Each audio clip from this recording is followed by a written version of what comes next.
नमस्कार प्रेक्षकांनो, ठरलं तर मग मालिकेच्या आजच्या म्हणजेच 6 सप्टेंबरच्या भागात आपल्याला एक जबरदस्त असा ट्विस्ट पाहायला मिळणार आहे. पण त्याआधी जर तुम्ही माझ्या चॅनलवर नवीन असाल तर चॅनलला प्लीज सबस्क्राईब करा. आता आपण पाहतो की अर्जुन असं म्हणतो, कसला भास झाला होता मला. माझ्या मनातली सायली मला समोर दिसत होती, पण ती जे काही बोलली ना ते खरंय. खूप वाईट नवरा आहे मी.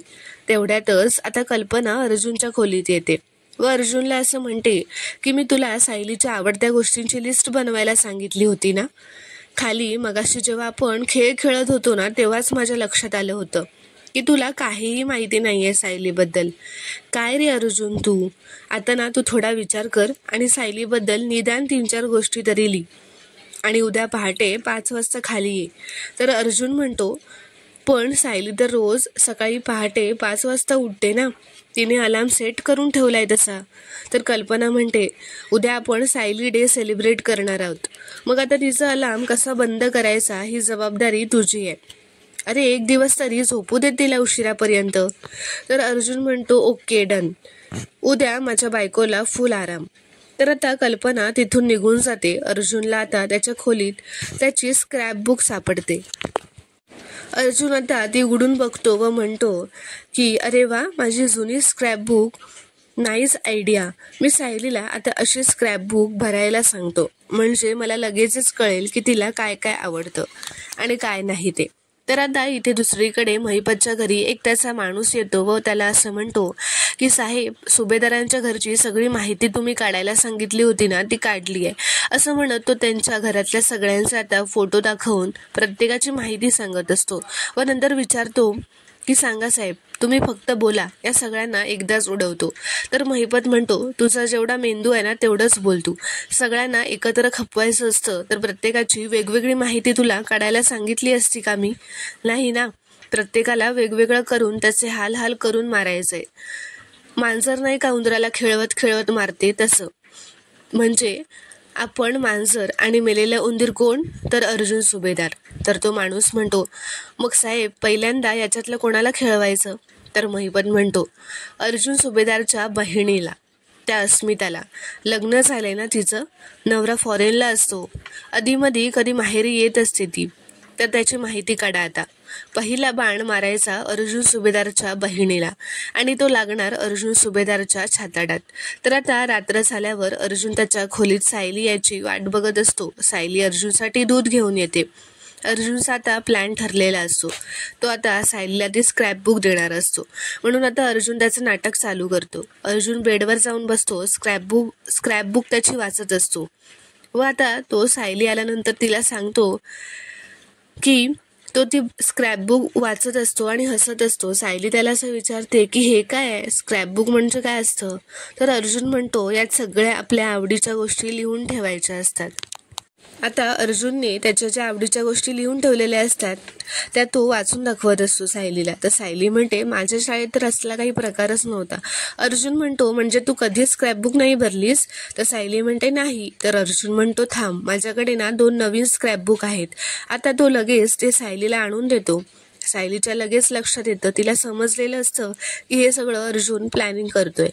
तर ती असं म्हणते, काय योगायोग आहे ना, तुम्हाला तुमची जुनी स्क्रॅप बुक अचानक सापडते आणि त्याचबरोबर अशा 2 कोऱ्या स्क्रॅप बुक पण सापडल्या.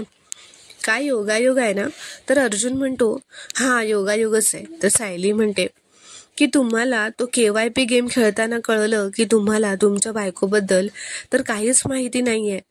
देवी आई, कसा नवरा दिलायस ग मला, किती प्रेम करतो माझ्यावर, पण बायकोचं मन ओळखण्यात अगदी शून्य. तर अर्जुन म्हणतो, आता मला किती वेळा तेच ऐकून दाखवणार आहेस तू, सोड ना तो विषय. तो म्हणतो की त्या KYP गेमचं एक्सटेन्शन समजून ही स्क्रॅप बुक भर ना ग, असं तो तिला रिक्वेस्ट करतो. तर सायली आता अर्जुनला हसतच म्हणते, अहो पण मी ही स्क्रॅपबुक भरणार नाही असं म्हटलंच नाहीये. मी तुमच्या सगळ्या हौशी पुरवते की नाही, तशीच ही पण हौस पुरवेन. तर आता सायली ती स्क्रॅपबुक हसतच भरायला घेते. अर्जुन मनातच म्हणतो, ही स्क्रॅपबुक वाचून मला तुझ्या बालपणीबद्दल काहीतरी कळू देत सायली. तुझ्या बालपणीबद्दल, पास्टबद्दल काहीतरी समजू देत. मगच मला पुढचा रूट ठरवता येईल. आता स्क्रॅपबुक लिहून पूर्ण होते. अर्जुन म्हणतो, दे आता मला वाचू दे. तर सायली म्हणते, नाही आत्ता आधीच उशीर झालाय. आपण वाचत बसणार, मग गप्पा वाढणार, मग झोपायला आणखीन उशीर होणार. आपण उद्या वाचूयात त्यापेक्षा. असं म्हणत ते दोघेही झोपून जातात. इथे दुसरीकडे रात्र झालेली असते. सुमन व नागराज झोपलेले असतात. आता नागराजच्या फोनमधून मेसेजचे नोटिफिकेशन्स येतात. ते ऐकून सुमनला जाग येते. ती उठून त्याचा फोन बघायला येणारच असते. तितक्यात महिपतचा फोन येतो. महिपतचं नाव दिसल्यावरती आता सुमन खूपच शॉक होते. नागराज आता त्या फोनच्या आवाजाने उठेल म्हणून सुमन पटकन बाहेर जाते आणि खोलीच्या दाराच्या मागे जाऊन लपून उभी राहते व नागराजला बघत असते. नागराज आता झोपेतून उठतो व फोन बघतो व म्हणतो, महिपत का एवढ्या रात्री फोन करतोय. तो आता सुमनला बघतो व म्हणतो, आता ही सुमन कुठे गेली. तर आता सुमन आत खोलीत येते व म्हणते की तुम्ही का उठलात. तर नागराज म्हणतो, अगं मला जाग आली. तू कुठे गेली होतीस पण. तर ती म्हणते, मी पाणी प्यायला गेले होते. तर नागराज म्हणतो, मनातच असं म्हणतो, नशीब ऐनवेळी तहान लागली हिला. तर आता दोघेही झोपायला जातात. सुमन मात्र त्याच गोष्टीचा विचार करत असते. इथे दुसरीकडे रात्री सायली अर्जुन झोपलेले असताना अर्जुनला आता जाग येते. अर्जुन जागा होतो व आता सायली असं म्हणतो की सायली आता गाढ झोपली आहे, हीच वेळ आहे, आता अलार्म पटकन बंद करून टाकतो. आता तो तिचा फोन घेतो पण त्याला सायलीचा पासवर्ड सुद्धा माहीत नसतो. अर्जुन असं म्हणतो, काय आहे मी, मला साधा सायलीचा फोनचा पासवर्ड सुद्धा माहीत नाहीये. आता तो असा विचार करतो, काय असेल पासवर्ड, आमच्या लग्नाची डेट तर असेल का. असं तो टाकून बघतो तर फोन लगेच अनलॉक होतो. म्हणजे त्यांचा पासवर्ड त्यांच्या लग्नाची डेट असते. आता तो मनातच असं म्हणतो, आपलं नातं एवढं महत्त्वाचं आहे सायली तुझ्यासाठी, पण माझंही तुझ्यावर तितकंच प्रेम आहे, म्हणून तर मी हे सगळं करतोय फक्त तुझ्यासाठी. आता अर्जुन तो अलार्म ऑफ करतो आणि झोपतो. आता दुसऱ्या दिवशी सकाळी कल्पना, प्रताप आणि विमल अर्जुन उठून खाली यायची वाट बघत असतात. कल्पना असं म्हणत असते, 6 वाजले तरी हा मुलगा अजून उठला नाहीये. तर आता थोड्या वेळाने अर्जुन उठून खाली येतो व म्हणतो, मम्मा, डॅड, गुड मॉर्निंग. आता तो सगळ्यांना गुड मॉर्निंग म्हणतो व कल्पनाला असं म्हणतो, मम्मा आता काय करायचंय पटापट सांग. तर कल्पना म्हणते, अरे मी तुझ्याकडे सायलीच्या आवडत्या गोष्टींची लिस्ट मागितली होती, त्याच्याशिवाय मी कसं काही करू शकणार आहे. तर आता अर्जुनने ती सायलीची जी स्क्रॅपबुक असते ती तो घेऊन आलेला असतो. तो आता तो कल्पनाला देतो आणि म्हणतो की ही घे लिस्ट. प्रताप म्हणतो, स्क्रॅपबुक. तर अर्जुन म्हणतो, हो डॅड, आता आपण सायलीला एकापेक्षा एक सरप्राईज देऊ शकतो. प्रताप म्हणतात, बघा माझा मुलगा शोभतो की नाही हा. तर आता हे ऐकून कल्पना, अर्जुन सगळेच हसू लागतात. आता इथे दुसरीकडे किल्लेदारांकडे रविराज प्रतिमाला सकाळी तिची औषधं देत असतात. सुमन तिथेच डायनिंग टेबलवर बसून विचार करत असते. ती भाजी निवडत असते. नागराज आता तयार होऊन बाहेर जायला निघतात. सुमन त्याला थांबवते व म्हणते, अहो निदान नाश्ता तरी करून जा. तर नागराज तिच्यावर चिडतो व म्हणतो की सुमन, तुला किती वेळा सांगितलंय बाहेर जाताना मला टोकत जाऊ नकोस. मला एका मित्राला भेटायला जायचंय, तिथेच मी नाश्ता करेन. त्या सुमन मनातच म्हणते, हे नक्की महिपतलाच भेटायला गेले असतील, स्वतःहून बघून याची खात्री करून घ्यायला हवी. असं म्हणत आता सुमन लगेच उभी राहते. रविराज व प्रतिमा तिथेच उभे असतात. तर रविराज लगेच सुमनला विचारतात की अगं आता कुठे चालली आहेस. सुमन म्हणते, भाऊजी मी जरा ना मार्केटला जाऊन येते, भाज्या घेऊन येते. प्रतिमा म्हणते, अगं भाज्या तर आहेत घरात. तर सुमन लगेच म्हणते, फळं संपली आहेत ना, फळं घेऊन येते. तर प्रतिमा म्हणते, बरं आपण दोघी जाऊयात नंतर.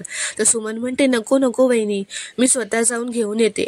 बाहेर बघा ना खूप ऊन आहे ना, तुम्हाला त्रास होईल, मी येते ना जाऊन. असं म्हणत ती आता घाई गडबडीतच आत निघून जाते. प्रतिमा आता रविराजला असं म्हणते, गेले काही दिवस सुमन जरा विचित्रच वागते.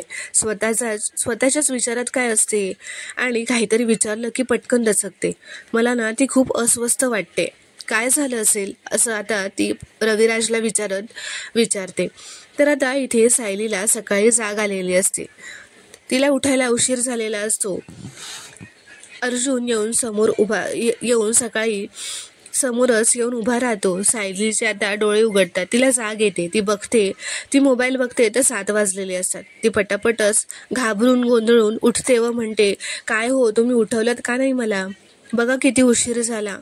मला एव्हाना तर मला सगळ्यांचा चहा नाश्ता तयार करायचा असतो. तर आता अर्जुन तिला म्हणतो, अगं हो ठीक आहे, एक दिवस उशीर झाला तर काही हरकत नाही. तर आता ती लगेचच आवरायला जाते. तर अर्जुन आता ती आवरायला गेल्यावर हसतच असं म्हणतो, पटकन खाली ये बायको, खाली खूप सारे सरप्राईजेस तुझी वाट बघतायत. तर प्रेक्षकांनो, आता पुढील भागात काय घडणार, घरातले सगळे मिळून सायली डे कसा साजरा करणार हे पाहणं आता खूपच रोमांचक ठरणार आहे. व्हिडिओ पूर्ण बघितल्याबद्दल धन्यवाद. व्हिडिओ आवडल्यास कॉमेंटमध्ये नक्की कळवा व चॅनलला प्लीज सबस्क्राईब करा.